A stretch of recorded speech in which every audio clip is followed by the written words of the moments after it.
प्रिय विद्यार्थियों, हम समाचार लेखन चैप्टर पढ़ रहे थे। सबसे पहले हमने ये देखा कि मुद्रित माध्यम या प्रिंट माध्यम के लिए समाचार लेखन की कौन कौन सी विशेषताएं होती हैं। तो हमने जाना कि ऐसे समाचार में 6 कयकारों का प्रयोग किया जाता है। इंट्रो बहुत ही प्रभावी होना चाहिए। उल्टा पिरामिड शैली में ये लिखा जाता है। सभी खबरें कॉलम में बटी होती है। हार्ड न्यूज़ और सॉफ्ट न्यूज़ में भी अंतर होता है। भाषा सरल होनी चाहिए, संक्षिप्तता भी होनी चाहिए। ये मुद्रित माध्यम के समाचार लेखन की विशेषताएं थी। अब हम इलेक्ट्रॉनिक माध्यम के लिए भी समाचार लेखन करें तो कौन कौन सी विशेषताएं होगी। सबसे पहले तो इलेक्ट्रॉनिक माध्यम कौन से हैं वो हम जानें। रेडियो और टीवी ये हमारे लिए इलेक्ट्रॉनिक माध्यम हैं। इनके लिए भी समाचार लिखे जाते हैं, क्योंकि हम जानते हैं रेडियो पर और टेलीविज़न पर भी हम समाचार सुनते हैं। तो इनके समाचार लेखन में कौन सी विशेषताएं होती है देखते हैं। इलेक्ट्रॉनिक मीडिया का नाम आते ही हमारे मस्तिष्क में रेडियो, टेलीविज़न, केबल, फिल्म जैसी छवियां उभरती हैं। जिस तरह मुद्रित माध्यम से हम कागज़ के जरिए समाचार प्राप्त करते हैं, उसी प्रकार इस माध्यम से, इलेक्ट्रॉनिक माध्यम से बिजली के साथ ही रेडियो और टेलीविज़न सेट की भी आवश्यकता पड़ती है। इसको हम दृश्य माध्यम, श्रव्य माध्यम, श्रव्य और दृश्य माध्यम भी कहते हैं। रेडियो एक श्रव्य माध्यम है, इससे केवल हम समाचार सुन सकते हैं।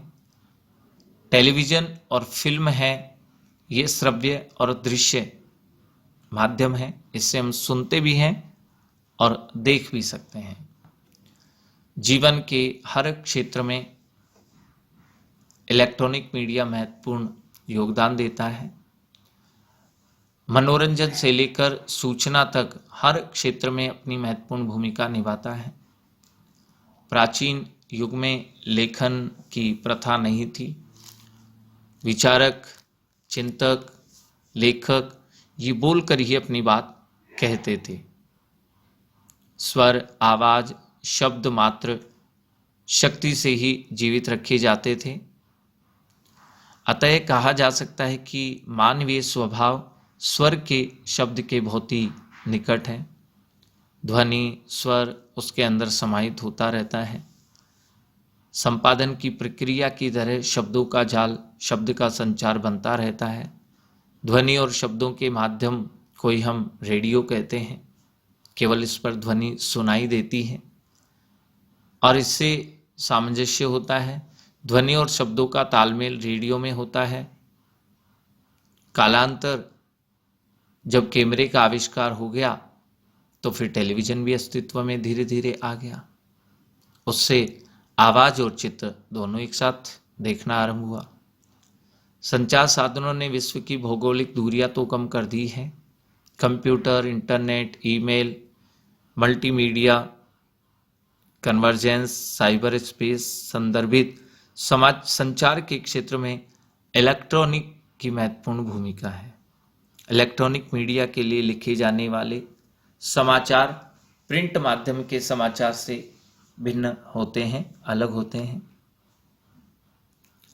सबसे पहले तो जो पहली विशेषता हमारे सामने आती है रेडियो के लिए समाचार लेखन की, वो यह है कि बहुत अधिक विस्तार से समाचार रेडियो के लिए नहीं लिखे जाते हैं, संक्षिप्त होते हैं।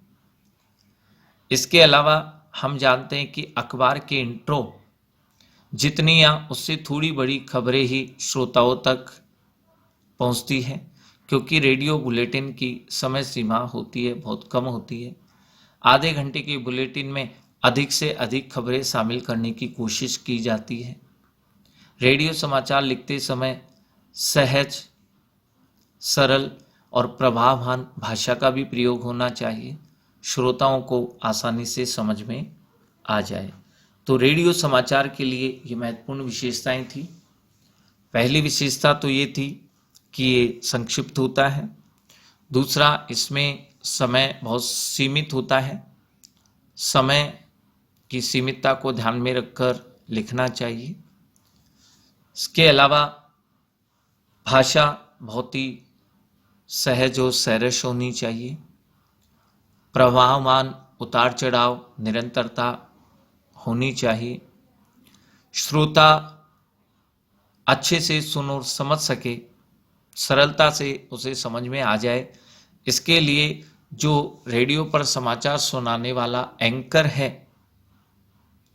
उसका वाक्य यंत्र में भी स्पष्टता होनी चाहिए, स्पष्ट वह बोल सके। इसके अलावा जिस भाषा में समाचार बोला जा रहा है, प्रस्तुत किया जा रहा है, उस भाषा की अच्छी जानकारी भी वक्ता को होनी चाहिए। ये रेडियो समाचार की प्रमुख विशेषताएं थी। अगर हम टेलीविज़न समाचार की बात करें तो उसमें भी प्रमुख बातें कौन सी हैं? टेलीविज़न, जिसे हम आम भाषा में बोलचाल में टीवी कह देते हैं, दृश्य यानी विजुअल की इसमें प्रधानता होती है। संबंधित समाचार से जुड़े दृश्य इसमें दिखाए जाते हैं। खबरें प्रभावी होती है, दर्शकों के लिए उपयोगी होती है। टीवी की दुनिया में विजुअल ही सब कुछ होते हैं, जो दृश्य दिखाए जाते हैं वो सब कुछ होते हैं। खबर की जो स्क्रिप्ट लिखी जाती है वह भी दृश्यों के अनुसार ही लिखी जाती है। जो दृश्य प्रस्तुत किया जा रहा है, दिखाया जा रहा है, उसके अनुसार ही स्क्रिप्ट होनी चाहिए, उसके विषय में ही होना चाहिए, उसके बारे में ही जो भी बोला जा रहा है वो उस दृश्य से संबंधित बात ही होनी चाहिए। यूँ कहे कि जैसे जैसे दृश्य सामने आते हैं उन्हीं के बारे में बताते हुए स्क्रिप्ट साथ चलती रहती है। दृश्य का काम कैमरा करता है, वही स्क्रिप्ट लिखने का काम रिपोर्टर या संपादक करते हैं। यह स्क्रिप्ट की ही खबर का रूप लेती है। इसमें टेलीविज़न के लिए जो समाचार लिखे जाते हैं, इसमें रेडियो समाचार वाली विशेषताएं हैं। केवल दो विशेषताएं हम और जोड़ दें। एक, दृश्य और जो स्क्रिप्ट है, इन दोनों में सामंजस्य होना चाहिए, ये विशेष बात है।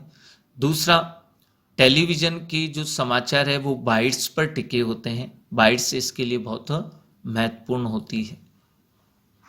देखते हैं किस प्रकार से टीवी समाचारों के साथ संबंधित खबर को स्थापित करने के लिए समाचार से जुड़े लोगों की 20 सेकंड से 40 सेकंड तक लघु साक्षात्कार भी होते हैं, जो उस खबर के बारे में कुछ बता रहे होते हैं। यह लघु साक्षात्कार बाइट कहलाती है। उस समाचार से संबंधित जो भी बात उस समाचार से जुड़े हुए लोग कहते हैं संक्षिप्त में, उसे हम बाइट कहते हैं। खबर को स्थापित करने में बाइट का प्रमुख स्थान होता है। उससे लोगों का विश्वास उस खबर के प्रति जमता है, होता है। यदि समाचार के अगले 24 घंटे में भारी बरसात होने वाली है तो यह समाचार अखबार में मौसम विभाग के निदेशक के नाम या उसके हवाले से ही छप जाएगी, लेकिन टीवी में मौसम विभाग का जो निदेशक है या उस विभाग का संबंधित अधिकारी है, उसकी बाइट होना बहुत जरूरी है, तभी लोगों का विश्वास होता है। बिना बाइट के समाचार एंकर विजुअल फॉर्मेट की तरह ही समाचार कहे जाते हैं। बड़े समाचार पैकेज फॉर्मेट में चलाए जाते हैं। टीवी समाचार के गुण कौन कौन से होते हैं? एक तो ये तथ्यों पर आधारित होने चाहिए, स्पष्टता होनी चाहिए जिससे दर्शक भ्रमित नहीं हो जाए, संक्षिप्तता आवश्यक है, भाषा का प्रवाह ऑडियो विजुअल में साम्य होना बहुत ज़रूरी है। टीवी समाचार या स्क्रिप्ट लेखक को तथ्यों के दोहराव से बचना चाहिए। टेलीविज़न पर हम कई बार न्यूज़ सुनते हैं, समाचार सुनते हैं, तो बार बार किसी चीज़ को दोहराया नहीं जाता है। टीवी में विशेष विषयों पर केंद्रित विशेष बुलेटिन भी तैयार किए जाते हैं। जैसे क्राइम से जुड़ी हुई खबरों के लिए क्राइम बुलेटिन होते हैं, खेल के लिए स्पोर्ट्स बुलेटिन होते हैं, चुनाव के लिए चुनाव बुलेटिन तैयार किए जाते हैं। अब है फिल्म पटकथा। ये क्या होता है? हम जानते हैं कि पहले फिल्म की एक कहानी तैयार की जाती है, उसके बाद फिल्म को किस तरह से पर्दे पर प्रस्तुत किया जाए, दृश्य कैसा होना चाहिए, कैसे बोल होने चाहिए, किस तरह से उसका प्रस्तुतिकरण होना चाहिए, इसको हम फिल्म पटकथा कहते हैं। पटकथा तैयार होती है और उसके बाद फिर संवाद, गाने इत्यादि तैयार होते हैं।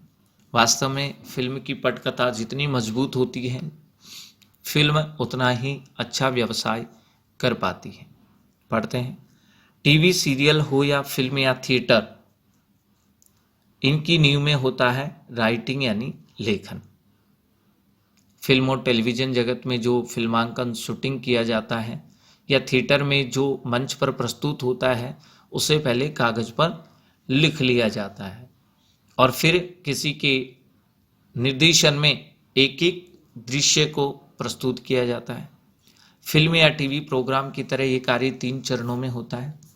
पहले तो कहानी लिखते हैं, फिर स्क्रीन प्ले जिसे हम पटकथा कहते हैं, स्क्रीन पर किस तरह से दर्शाया जाए वो पटकथा तैयार होती है, और अंत में डायलॉग या संवाद लिखे जाते हैं। कहानी, पटकथा और संवाद जितने मजबूत होंगे, शूटिंग और उसके बाद होने वाला पोस्ट प्रोडक्शन का कार्य उतना ही आसान रहेगा। बहुत अच्छा व्यवसाय वह फिल्म कर पाएगी। जहां लेखक और साहित्यकारों का वास्ता कागज और कलम तक ही सीमित होता है, वहीं टीवी प्रोग्राम और फिल्म लिखने वालों को अपनी कला को परफॉर्मिंग आर्ट में तब्दील करना होता है, बदलना होता है। उन्हें वह लिखना होता है जिसे पर्दे पर सही ढंग से उतारा जा सके। इसलिए फिल्म या टीवी लेखक के लिए दोनों माध्यमों की जानकारी होना बहुत ही आवश्यक है। लिखते समय उन्हें पर्दे पर उतारे जा सकने वाले दृश्यों की सीमाओं को भी समझना होता है कि इस दृश्य में क्या क्या चीज़ें हम नहीं कर पाएंगे, कहाँ कहाँ परेशानी आएगी। फिल्म के बजट को भी ध्यान में रखना पड़ता है। किसी फिल्म में स्क्रिप्ट का महत्व यह है कि कई बार घटिया स्क्रिप्ट होने की वजह से बड़े बजट वाली और बहुत ही बड़े बड़े स्टारों वाली फिल्म भी फ्लॉप हो जाती है, क्योंकि स्क्रिप्ट बहुत अच्छी नहीं थी, पटकथा बहुत अच्छी नहीं थी। दूसरी ओर एक मजबूत स्क्रिप्ट हो और अच्छे डायरेक्शन के साथ उसे पर्दे पर उतारी जाए तो छोटे कलाकार और बहुत कम बजट वाली फिल्में भी दर्शकों के दिल में उतर जाती है, बहुत अच्छा व्यवसाय कर लेती है। अच्छी बात यह है कि फिल्म और टेलीविज़न इंडस्ट्री में अच्छे लेखकों की हमेशा तलाश रहती है, खासकर ऐसे दौर में जब टीवी धारावाहिकों के 300 से 500 एपिसोड बनना तो आम बात हो गई है। कई धारावाहिक बहुत बड़े एपिसोड में चला करते हैं। कहानियाँ, संवाद, पटकथा लेखन रोजगार का एक विशाल क्षेत्र बनकर उभरा है। हमें इसके लिए तैयारी करनी चाहिए तो अच्छे व्यवसाय की ओर हम बढ़ सकते हैं। इस क्षेत्र में आगे बढ़ने के लिए भाषा पर अधिकार होने के साथ साथ रचनात्मकता का भी होना बहुत जरूरी है। भाषा पर जितना अच्छा अधिकार होगा, नियंत्रण होगा, ज्ञान होगा, शब्द भंडार जितना समृद्ध होगा, आप अपने लेखन में उतने ही नवीन प्रयोग करने में सक्षम हो जाएंगे। अपने भावों और विचारों को बेहतर ढंग से आप अभिव्यक्त कर पाएंगे। पटकथा लेखन कहानियाँ लिखने, कविताएं लिखने से कुछ अलग है। पटकथा में आपके द्वारा लिखी गई हर बात का फिल्मांकन किया जाता है, पर्दे पर उसे प्रस्तुत किया जाता है। इसमें लेखक को यह सोचकर लिखना पड़ता है कि उसके द्वारा लिखी गई कहानी पढ़ी नहीं बल्कि देखी जाएगी। उसकी मेहनत का परिणाम उसे पटकथा के फिल्मांकन के बाद ही मिलता है, क्योंकि जो उसने लिखा है वो पर्दे पर किस तरह से प्रस्तुत किया जा सकता है। पटकथा लेखन एक हुनर है, एक कला है। अंग्रेजी में पटकथा लेखन के बारे में 50 पुस्तकें हमें मिल सकती हैं। विदेशों के, खासकर अमेरिका के कई विश्वविद्यालयों में पटकथा लेकर के पाठ्यक्रम भी चलाए जा रहे हैं। लेकिन भारत में इस दिशा में अभी और सार्थक प्रयासों की आवश्यकता है। हिंदी में तो पटकथा लेखन और सिनेमा से जुड़ी अन्य विधाओं के बारे में अच्छी पुस्तकें हमारे भारत देश में तो नहीं है। फिल्म और टीवी के प्रसार और पटकथा लेखन में रोजगार की बढ़ती संभावनाओं को देखते हुए अनेक लोग पटकथा लेखन में रुचि लेने लगे हैं। पटकथा के शिल्प की आधारभूत जानकारी वो चाहते हैं।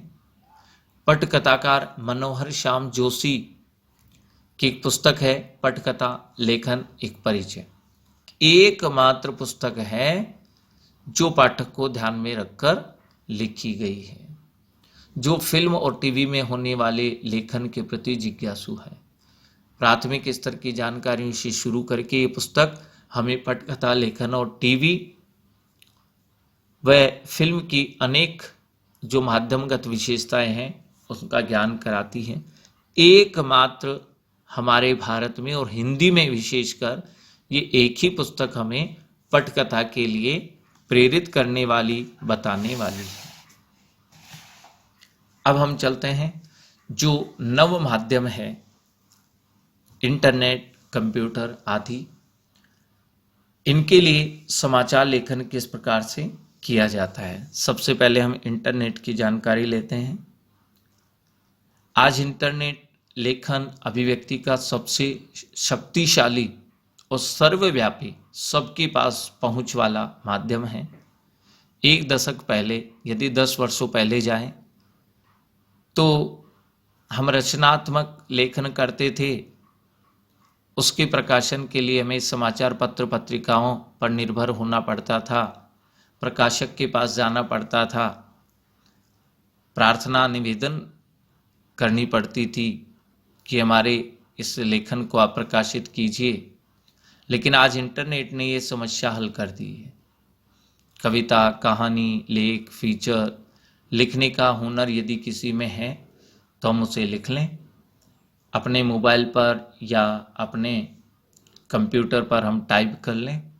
इंटरनेट के माध्यम से ब्लॉग पर या फिर सोशल नेटवर्किंग साइट पर अपने अकाउंट पर हम पोस्ट कर देंगे। पलक झपकते ही वो लिखी हुई हमारी सामग्री दुनिया के हर कोने में बैठा आदमी आसानी से पढ़ सकता है। इंटरनेट आज के दौर में सबसे सस्ती और विश्वव्यापी संचार प्रणाली हो गई है। तकनीकी उन्नति तो इतनी हो गई है कि 4G कनेक्टिविटी ने इंटरनेट की स्पीड को 10 गुना तक बढ़ा दिया है। इंटरनेट वास्तव में एक विशाल और विश्वव्यापी अंतर्जाल है जो जनसंचार का सबसे नवीन और लोकप्रिय साधन है। इसमें जनसंचार के सभी माध्यमों के गुण समाहित है। यह सूचना, मनोरंजन, ज्ञान, अभिव्यक्ति, सार्वजनिक संवाद सबका आदान प्रदान करने के लिए श्रेष्ठ माध्यम सिद्ध हुआ है। कई बार पूछ लिया जाता है इंटरनेट पत्रकारिता। इंटरनेट के माध्यम से समाचारों का आदान प्रदान करना ही इंटरनेट पत्रकारिता कहलाती है। पढ़ते हैं इंटरनेट पत्रकारिता को ऑनलाइन पत्रकारिता, साइबर पत्रकारिता, वेब पत्रकारिता आदि नामों से भी हम जानते हैं। भारत में इंटरनेट पत्रकारिता का प्रारंभ 1993 से माना जाता है, लेकिन प्रभावी चरण 2003 से शुरू हुआ। rediff.com ये एक पहली साइट थी। इस वेबसाइट पर विशुद्ध पत्रकारिता शुरू की गई थी और इसका श्रेय तहलका.com को दिया जाता है, जिसने अपने स्टिंग ऑपरेशन के जरिए पत्रकारिता जगत में अपने नाम के अनुरूपी तहलका मचा दिया था। इंटरनेट एक विश्वव्यापी अंतर्जाल पर समाचारों का प्रकाशन या आदान प्रदान इंटरनेट पत्रकारिता कहलाता है। ये इंटरनेट पत्रकारिता 2 रूपों में होती है। पहला रूप तो यह है कि समाचार संप्रेषण के लिए नेट का प्रयोग करें, जिसमें रिपोर्टर अपने समाचार को ईमेल के द्वारा अन्यत्र भेज सकता है, समाचार को संकलित कर सकता है, उसकी सत्यता विश्वसनीयता सिद्ध करने के लिए वो करता है ऐसा। और दूसरा रूप यह है कि पत्रकार द्वारा लिखे गए आलेखों को अपने ब्लॉग, पोर्टल या साइट पर प्रकाशित कर देता है। यानी एक रूप तो ऐसा है जिसमें स्वयं दूसरे को ईमेल या अन्य तरीके से वह समाचार भेज देता है, और दूसरा ऐसा होता है कि अपनी साइट पर या ब्लॉग पर वह लिख देता है, जिसकी इच्छा हो वह उसे देख सकता है, पढ़ सकता है। आज देश भर में स्थानीय स्तर पर हजारों वेब पोर्टल श्रेष्ठ पत्रकारिता कर रहे हैं। जिन पोर्टल को अच्छे स्ट्राइक यानी पाठक मिल जाते हैं, पढ़ने वाले मिल जाते हैं, उनके लिए विज्ञापनों की भी कमी नहीं रहती है, खूब विज्ञापन भी मिल जाते हैं। इस तरह इंटरनेट पत्रकारिता खबरों के शौक के साथ ही हमारी जीविका चलाने में भी मददगार साबित होती है। हिंदी वेब जगत के प्रारंभिक काल में बड़ी समस्या मानक कीबोर्ड की थी और फ़ॉन्ट की भी रही।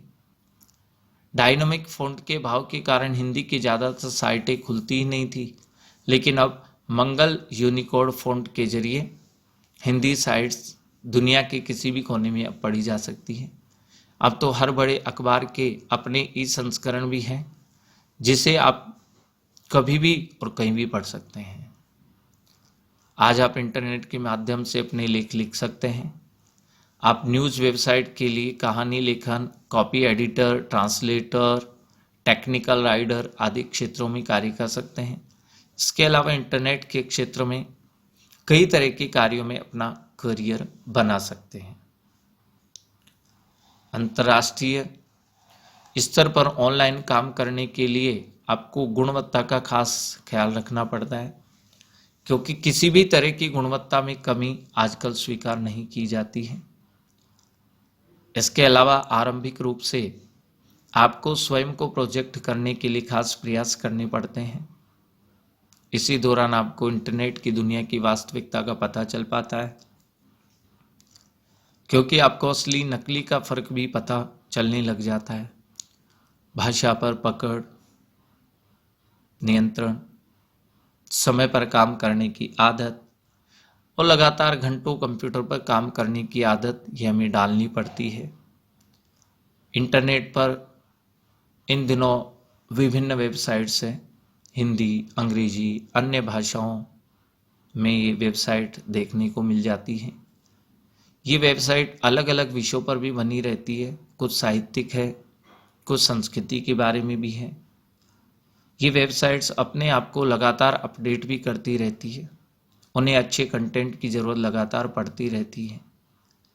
न केवल अच्छे कंटेंट बल्कि नए विचारों को भी वेबसाइट अपने अमल में लाना चाहती, क्योंकि आजकल इंटरनेट पर कुछ नया करके ही लोग अपनी आय बढ़ाते हैं। अगर आप कुछ अलग तरह की सोच रखते हैं, आपको लगता है कि ये सोच है किसी वेबसाइट के रेवेन्यू को बढ़ा सकती है, आय को बढ़ा सकती है, तो निश्चित रूप से इंटरनेट का साथ आपको ले लेना चाहिए। अगर आप अपने आलेख लिखकर ब्लॉग पर प्रकाशित करना चाहते हैं तो गूगल का ब्लॉग स्पॉट है, वर्ड प्रेस बेहतरीन प्लेटफॉर्म है।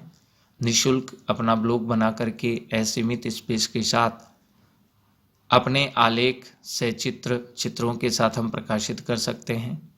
इसके साथ ही फेसबुक पर भी अपने लंबे आलेख प्रकाशित हम कर सकते हैं। हालांकि ट्विटर पर शब्दों की सीमा होती है, लेकिन वहाँ भी आप अपने विचार संक्षिप्त में अभिव्यक्त कर सकते हैं और हम बहुत प्रसिद्ध हो सकते हैं, बहुत पैसा कमा सकते हैं।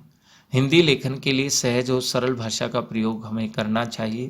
तथ्यों के प्रकाशन में विश्वसनीयता का हमें ध्यान रखना चाहिए। इस प्रकार यह नव माध्यम बहुत ही प्रभावी है और हमारे लिए वर्तमान में आय का साधन भी बन सकता है, प्रभावी माध्यम है। अतः हमें इंटरनेट विकल्प की ओर, इंटरनेट पत्रकारिता की ओर विशेष ध्यान देने की आवश्यकता